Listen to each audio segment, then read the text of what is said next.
Welcome to Bengali পাঠশালা। আমি তোমাদের educator শঙ্কু। আজকে আমরা আলোচনা করব ওয়ান ওয়ার্ড সাবস্টিটিউশন নিয়ে। ঠিক আছে, ওয়ান ওয়ার্ড, এই ওয়ান ওয়ার্ড সাবস্টিটিউশন যেটা বিভিন্ন পরীক্ষায় আসে, যে সমস্ত পরীক্ষাগুলোই আমাদের সিলেবাস, ইংলিশ সিলেবাসটা অ্যাড থাকে, সেখানে কিন্তু তোমরা ওয়ান ওয়ার্ড সাবস্টিটিউশন দেখতে পাবে। এবং এই যে ওয়ান ওয়ার্ড সাবস্টিটিউশন আমরা যেটা করব, আজকে আমরা করব 1 থেকে 50টা, এরকম আমাদের কয়েকটা সিরিজ হবে, 5-6টা মতন সিরিজ হবে। সেই সিরিজে আমরা মোটামুটি একটা ওয়ান ওয়ার্ড সাবস্টিটিউশন কমপ্লিট করব। এবং এইখানে যেটা যে ওয়ান ওয়ার্ড সাবস্টিটিউশনগুলো, সেগুলো ডব্লিউবিপিএসসির, ঠিক আছে, ডব্লিউবিপিএসসির বিভিন্ন পরীক্ষায় যেগুলো এসেছে সেইগুলো, তারপরে তোমার ডব্লিউবিপি, তাছাড়া এসএসসি বলো, এরকম এসএসসি তো অনেকগুলো ভাগ আছে। এসএসসি জিডি আছে, এসএসসি এমটিএস, এইচএসএলসি, জিএল, এতগুলো। ডব্লিউবিপি ক্ষেত্রে যে ইংলিশ সিলেবাসটা যেখানে আছে সেখানে, আর ডব্লিউবিপিএসসি যেমন ডব্লিউবিসিএস, ক্লার্কশিপ, এইগুলোতে। আর এই পিডিএফটা তোমরা কিন্তু পেয়ে যাবে, আমাদের টেলিগ্রাম চ্যানেল আছে, যেটা ডেসক্রিপশন বক্সে পেয়ে যাবে, ডেসক্রিপশনে পেয়ে যাবে এই ভিডিওর। দেখো আমাদের এই যে চ্যানেল বেঙ্গলি পাঠশালা, ঠিক আছে, দেখো এবার শুরু করা যাক। দেখো প্রথমটা দেখো, cinema show held in the afternoon. ঠিক আছে, যে সিনেমা শোটা যেটা আফটারনুনে হয় সেটাকে বলা হয় ম্যাটিনি। ঠিক আছে, 2 নম্বরটা দেখো, the wife or husband of a king or queen. তাহলে একজন রাজা এবং একজন রানীর স্ত্রী বা স্বামীকে কি বলা হয়, সেটাকে বলা হয় কনসোর্ট। 3 নম্বরটা দেখো, one who abstains from drinking alcohol. যিনি অ্যালকোহল পান করা থেকে বিরত থাকেন, তাকে বলা হয় টিটোটলার বেভারেজেস। ঠিক আছে। 4 নম্বরটা দেখো, one who can use either hand with is. আমাদের যে ডান হাত এবং বাম হাত, এরকম অনেক ব্যক্তি থাকে যারা দুই হাতই সমানভাবে ইউজ করতে পারে। ঠিক আছে, সেক্ষেত্রে তাদেরকে বলা হবে অ্যাম্বিডেক্সট্রাস। ঠিক আছে। 5 নম্বর দেখো, a nursery where children are cared for while their parents are at work. তাহলে যদি এরকম অনেক বাবা মা থাকে যারা দুজনেই কিন্তু কর্মরত, সেক্ষেত্রে যেখানে তাদের বাচ্চাদেরকে কেয়ার করা হয় সেটাকে বলা হয়, সেই নার্সারিটাকে বলা হয় ক্রেচ। ঠিক আছে। 6 নম্বর দেখো, দ্য মিট অফ ডিয়ার। তাহলে হরিণের যে মাংস সেটাকে বলা হয় ভেনিশন। 7 নম্বর দেখো, the act of killing one's sister. তাহলে কারোর বোনকে, কোনো একজনের বোনকে যদি হত্যা করা হয় সেটাকে বলা হয় সরোরিসাইড। তারপরে দেখো, the act of killing one's wife. তাহলে একজনের স্ত্রীকে যদি হত্যা করা হয় সেটাকে বলা হয় আক্সরিসাইড। 9 নম্বর দেখো, মার্ডার অফ এ কিং। তাহলে একজন রাজাকে যদি হত্যা করা হয় সেটাকে বলা হয় রেজিসাইড। 10 নম্বর দেখো, the act of killing one's husband. তাহলে কারো স্বামীকে যদি হত্যা করা হয় সেই ঘটনাটাকে, সেটাকে বলা হয় ম্যারিটিসাইড। দেখো 11 নম্বর, the act of killing one's mother. কারোর মাকে যদি হত্যা করা হয় সেটাকে বলা হয় ম্যাট্রিসাইড। দেখো এটা হচ্ছে ম্যারিটিসাইড আর এটা হচ্ছে ম্যাট্রিসাইড। 12 নম্বর দেখো, মার্ডার অফ এ নিউ বর্নের মার্ডারকে বলা হয় ইনফ্যান্টিসাইড। নেক্সট দেখো 13 নম্বর, introductory part or lines to a discourse or play. তাহলে ইন্ট্রোডাক্টরি মানে ভূমিকা বা শুরুটাকে বলা হয়। তাহলে শুরুর যে অংশ এবং যে লাইনগুলো কোনো একটা প্লে, কোনো একটা নাটকে, সেটাকে বলা হয় প্রলগ। নেক্সট দেখো, one who runs away from justice or the law. তাহলে একজন যে কি করে, জাস্টিস, হ্যাঁ, ন্যায় বা আইন থেকে যে পালিয়ে যায় সেটাকে বলা হয় ফিউগিটিভ। 15 নম্বর দেখো, মার্ডার অফ এ প্যারেন্ট। তাহলে প্যারেন্ট মানে পিতা বা মাতা, যে কোনো একজন হতে পারে, সেই মার্ডারকে বলা হয় প্যারিসাইড। 16 নম্বর দেখো, living or going in flux or herd. তাহলে একসঙ্গে সবাই মিলে দলে বাঁচা, ঠিক আছে, এবং কোনো জায়গায় যাওয়া, সেটাকে বলা হয় গ্রেগারিয়াস। 17 নম্বর দেখো, a place where money is কয়েন্ড। তাহলে যেখানে মানিগুলোকে কয়েন হিসেবে তৈরি করা হয় সেই জায়গাটাকে বলা হয় মিন্ট। এখানে কয়েনগুলো ছাপানো হয়, তৈরি করা হয়। দেখো 18 নম্বর দেখো, intentional damage to arrest procedure. ঠিক আছে, তাহলে কোনো ইচ্ছাকৃতভাবে কোনো জিনিসকে ড্যামেজ করা সেটাকে বলা হয় স্যাবোটেজ। 19 দেখো, ওয়ান হু কালেক্টস কয়েন। তাহলে কারো কারো শখ থাকে না যে কয়েনগুলোকে কালেক্ট করে, তাদেরকে বলা হয় নিউমিসমেটিস্ট। দেখো 20 নম্বরটা দেখো, দ্য স্টাডি অফ কয়েন্স, এটাকে বলা হয় নিউমিসমেটিক্স। তাহলে যিনি কয়েনগুলো কালেক্ট করেন সেটা হচ্ছে নিউমিসমেটিস্ট, এই যে এসটি থাকে। আর এটা হচ্ছে স্টাডি অফ কয়েন্স, কয়েন নিয়ে স্টাডি করা, সেটাকে বলা হয় নিউমিসমেটিক্স। ওকে। দেখো 21 নম্বর, one who has special skill in জাজিং আর্ট মিউজিক টেস্টস। তাহলে কারো কারো কোনো জিনিস নিয়ে স্পেশাল স্কিল থাকে, দক্ষতা থাকে, বিশেষ দক্ষতা। যেমন এক্ষেত্রে জাজিং আর্টটা কেমন হয়েছে, মিউজিকটা কেমন, টেস্ট কেমন, এটাকে বলা হয় কনসা। পরেরটা দেখো 22 নম্বর, one who walks in his sleep. তাহলে একটা হচ্ছে ওয়াক্স ইন হিজ স্লিপ, এটাকে বলা হয় সোমনাম্বুলিস্ট। আর এটা দেখো, one who talks in his sleep, এটা হচ্ছে সোমনিলকুইস্ট। এই যে লক, এলও কিউ যে কথাটা, এটা থাকলে জানবে এটার সঙ্গে কথা বলাটা বোঝায়, টকটা বোঝায়। ঠিক আছে, এটার সঙ্গে টক, টিএ এল কে, টক, এই কথাটা বোঝায় এলও কিউ থাকলে পারে। তাহলে যখন এই যে সোমনাম বুলিস্ট আর সোমনাম লকুইস্ট এই দুটো থাকবে, তখন এলও কিউ এটা দেখে বুঝতে হবে যে এটা টকিং এর কথা বলা হচ্ছে। তাহলে বাকি আর একটা যেটা থাকবে সেটা হচ্ছে ওয়াক, এটা যেমন সোমনাম বুলিস্ট হচ্ছে ওয়াক। নেক্সট দেখো 24, one who ব্রেকস images or religious buildings.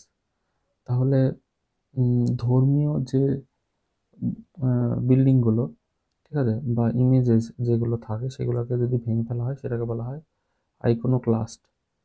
25 দেখো, one who feeds on human flash. তাহলে নরমাংসভোগী, অর্থাৎ নরমাংসের উপরে যে নির্ভর করে, মানে নরমাংস খায়, সেটাকে বলা হয় ক্যানিবাল, রাক্ষস। দেখো 26 দেখো, এ হ্যান্ডসাম ম্যান, এটাকে বলা হয় অ্যাডোনিস। 27 দেখো, one who makes a display of his knowledge. তাহলে তার কতটা নলেজ আছে, কতটা জ্ঞান আছে সেটা দেখায়, এরকম অনেকেই থাকে। ঠিক আছে, বিদ্যাভাগীশ বলা হয় তাদেরকে। পেডান্ট মানে হচ্ছে বিদ্যাভাগীশ। 28 দেখো, তাহলে এই যে no longer in existence or use, মানে কোনো ব্যবহারে লাগে না, ঠিক আছে, সেটাকে বলা হয় অবসোলিট। 28 হয়ে গেল। 29 দেখো, one who is filled with excessive and মিসটেকেন enthusiasm in religious matters. তাহলে ধর্মীয় কোনো বিষয় নিয়ে যার ভীষণ গোড়ামি থাকে সেটাকে কি বলা হয়, সেটাকে বলা হয় ফ্যানাটিক বা বাইগট। 30 দেখো, ওয়ান হু স্টিলস বুকস। ঠিক আছে, যে বই চুরি করে তাকে বলা হয় বিবলিওক্লেপ্ট। 31 দেখো, ওয়ার্ডস which are inscribed on grave. ঠিক আছে, কিছু শব্দ যেগুলো গ্রেভ অর্থাৎ কবরের উপরে লেখা থাকে, টম্ব বা গ্রেভ যেটাকে কবর বলা হয়, in the memory of the buried. তাহলে ওই যে কবর দেওয়া হয়েছে যার নামে, তার নাম অনুসারেই কিন্তু এটাকে, এই ওয়ার্ডগুলো লেখা হয়, সেটাকে বলা হয় এপিটাফ। পরেরটা দেখো 32, the period between two reigns. তাহলে দুটো শাসনকাল, তার মাঝের যে সময়টা সেটাকে বলা হয় ইন্টেরেগনাম। ঠিক আছে, ইন্টেরেগনাম।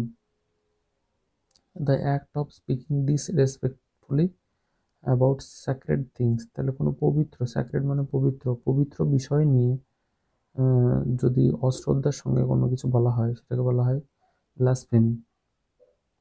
34 দেখো, an error in printing or writing. ঠিক আছে, কোনো একটা ভুল হয় প্রিন্টিংয়ের ক্ষেত্রে বা রাইটিংয়ের ক্ষেত্রে, সেটাকে বলা হয় ইরেটাম। এরর থেকে ইরেটাম, মনে রাখবে। 35 দেখো, a leader of the people who can sway people just by powerful speech. তাহলে একজন নেতা থাকে, যেটা মানুষের মধ্যে থেকেই তো ওঠে, মানুষ কোনো একটা দিন নেতা হয়। তো সুয়ে মানে হচ্ছে প্রভাব বিস্তার করে, তাহলে তার যে কথা বলে, তার যে বক্তব্য, শক্তিশালী বক্তব্য, তার দ্বারা মানুষকে কিন্তু প্রভাবিত করে, এবং সেটাকে বলা হয় ডেমোগগ। ঠিক আছে, 36 নম্বর দেখো, an official numbering of the population. তাহলে জনসংখ্যার যে সংখ্যা, মানুষের যে গণনা করা হয় এবং তার যে সরকারি হিসেব থাকে সেটাকে বলা হয় সেন্সাস। 37 নম্বর দেখো, animals which it both plants and animals. তাহলে যে সমস্ত পশুরা দুটোই খায়, মানে গাছপালাও খায় এবং কি খায় এবং পশু পাখিও খায়, ঠিক আছে, তাদেরকে কি বলা হয়, ওমনিভোরাস বলা হয়। 38 নম্বরটা দেখো, one who devote his life to the welfare interests of other people. তাহলে অন্যান্য মানুষের সুবিধার জন্য, অন্যান্য মানুষের ভালোর জন্য বা সমাজের কল্যাণের জন্য যে তার সারা জীবনটা উৎসর্গ করে তাকে বলা হয় অল্ট্রুইস্ট। 39 নম্বরটা দেখো, one who is very attentive two details and concern about accuracy. তাহলে বিবরণের ক্ষেত্রে যে খুব অ্যাটেন্টিভ হয় এবং মনোযোগী হয় এবং অ্যাকিউরেসি তার ঠিকঠাক থাকে, ঠিক আছে, সেটাকে বলা হয় ফাস্টিডিয়াস। দেখো 40 নম্বরটা দেখো, lasting only for one day. তাহলে একদিনের জন্য লাস্টিং করা সেটাকে বলা হয় ইফেমেরাল। স্পিকিং টু ওয়ান সেলফ, ঠিক আছে, এখানেও দেখো, এই দেখো সলিলকি, এলকিউ কথাটা আছে, মানে কথা বলার ব্যাপারটা, টক ব্যাপারটা থাকে এখানে। স্পিক টু ওয়ান সেলফ মানে নিজের সঙ্গে কথা বলা, সেটাকে বলা হয় সলিলকি। 42 নম্বর দেখো, one who believe that pleasure is the chief aim of life. তাহলে একজন বিশ্বাস করে যে এই প্লেজারটা বা আনন্দটাই হচ্ছে জীবনের আসল, ঠিক আছে, আসল লক্ষ্য, সেটা তাকে কি বলা হয়, হেডোনিস্ট বলা হয়। 43 নম্বর এটা দেখো, a person out to destroy the government. তাহলে যে ব্যক্তি সরকারকে ধ্বংস করতে চায় তাকে বলা হয় অ্যান অ্যানার্কিস্ট, ঠিক আছে। 43 এটা। 44 এটা দেখো, ওয়ান হু কম্পাইলস এ ডিকশনারি। তাহলে ডিকশনারি যে কম্পাইল করে, একত্রে অনেকগুলো ওয়ার্ড মিলে একটা ডিকশনারি তৈরি হয়, সেটাকে বলা হয় লেক্সিকোগ্রাফার। দেখো, দ্য রিপিটেশন অফ স্পিচ, ঠিক আছে, repetition of speech or writing word for word. তাহলে যে ওয়ার্ডগুলো রিপিট হয় সেটাকে বলা হয় ভার্বাটিম। 46 নম্বরটা দেখো, neglected child who has no home. ঠিক আছে, অবজ্ঞাকারী একজন শিশু যার কোনো বাড়ি নেই এবং spends most of the time on streets, রাস্তায় বেশিরভাগ টাইম সময় কাটায়, তাকে বলা হয় ওয়েফ, ওয়াস্টেল বা আর্চিন।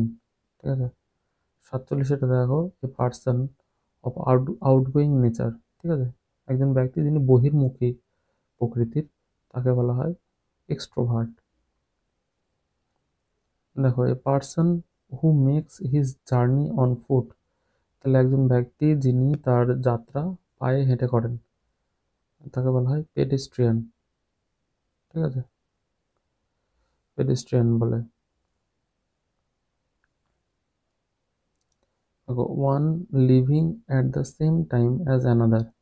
তাহলে একজন একই সময়ে অন্যান্য জায়গায়, মানে যারা একই সময়ের আরও অন্যান্য লোক যেখানে বাস করে তাদেরকে বলা হয় কন্টেম্পোরারি। ঠিক আছে।